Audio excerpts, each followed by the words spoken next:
Saint Ignatius of Loyola was a valiant warrior in the 1500s who, after having his legs shattered by a cannonball, founded an order of Catholic priests called the Jesuits or the Society of Jesus. You can trace this lineage of priests all the way down to the current Pope Francis. Ignatius, in what is called a presupposition, instructs his followers to fight against the natural human inclination to immediately assume ill intent in another person's actions. Instead, he says we are to assume that the other parties involved have good intentions until proven otherwise. You see how this ties into a video about scamming and pawn shops?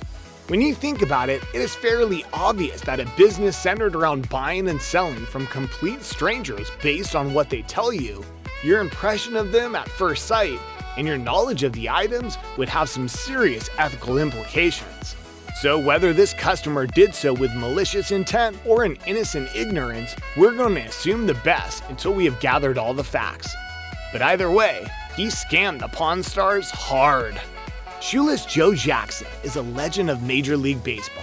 His nickname comes from an alleged game during which Jackson's new pair of cleats were giving him blisters, before an at-bat Joe is said to have taken off his shoes and played barefoot, earning him the moniker Shoeless Joe.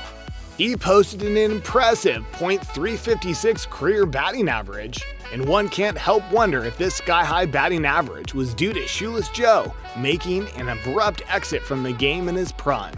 Not by choice, but because he was banned from professional baseball after the Black Sox scandal. 8 major league players were accused of throwing the World Series in 1919 in turn for big gambling payouts. And as a result, they were all exiled from professional baseball for life. Jackson's involvement is a mystery and still heavily debated, mostly due to his outstanding performance in the series. He led both teams in many statistics and set a World Series record with 12 base hits. Not what you would expect from a guy trying to lose. The scandal is depicted in a 1963 book titled 8 Men Out, the Black Sox and the 1919 World Series, as well as the 1988 film titled more simply 8 Men Out, starring John Cusack as Buck Weaver and D.B. Sweeney as Shoeless Joe. Making this all even more interesting, as Rick explains to this seller, Shoeless Joe could not read or write. In fact, one of the only things he could manage to pen was his own signature, but he was embarrassed at how poor it was, so most often he had his wife sign autographs for him. All this makes Joe Jackson's autograph extremely rare, as well as unbelievably intriguing to any baseball enthusiast. The book presented here has 2 signatures.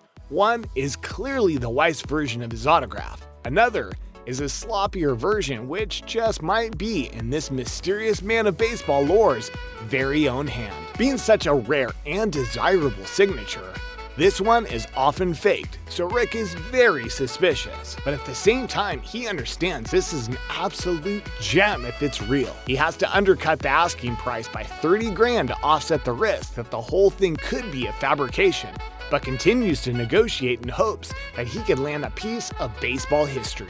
They settle on $13,000 and Rick has the book. But now he is tasked with finding out if it is in fact real or fake. Rick takes it to his trusted expert, who begins comparing this signature to the only signature which is uncontested in the authentication community. She compares each and every letter and how they tie into the letters before and after them in a painstakingly and tedious process. Once finished, this signature expert delivers the unhopeful news that she is not convinced of the integrity of the autograph in Rick's very expensive book. As uncompromising as this is looking, she does offer a way out, which is to get a consensus from the authentication community to agree that this autograph is true. Rick is desperate, as there is a lot of money at stake. The old man's temper is at stake, and being laughed at by Corey and Chumlee is definitely at stake. Finally, when the letters open and Rick is hoping for the best, Big Hoss gleefully delivers the bad news line by line, while a giggly Chumlee stands over his shoulder and laughs in Rick's face. You have to imagine that these two would have taken it easier on Rick if he cut them a little slack when they slip up. But Rick has chewed their butts several times in the past for losing money on bad deals, and so they get nothing but pure pleasure out of delivering some of Rick's own medicine. Now back to our question of ethics. This customer seems innocent enough.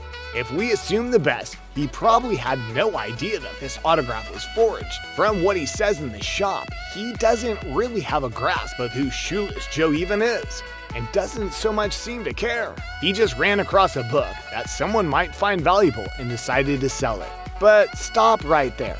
The seller claims to have found the book in a foreclosed home in a stack of books, which is odd for such an artifact. And he also, with raised eyebrows, replies, "No, not at all," when Rick asks if he knows how rare this signature is. But just moments later, once they're talking money, he says that he did research this signature and knows that there aren't a lot of them out there.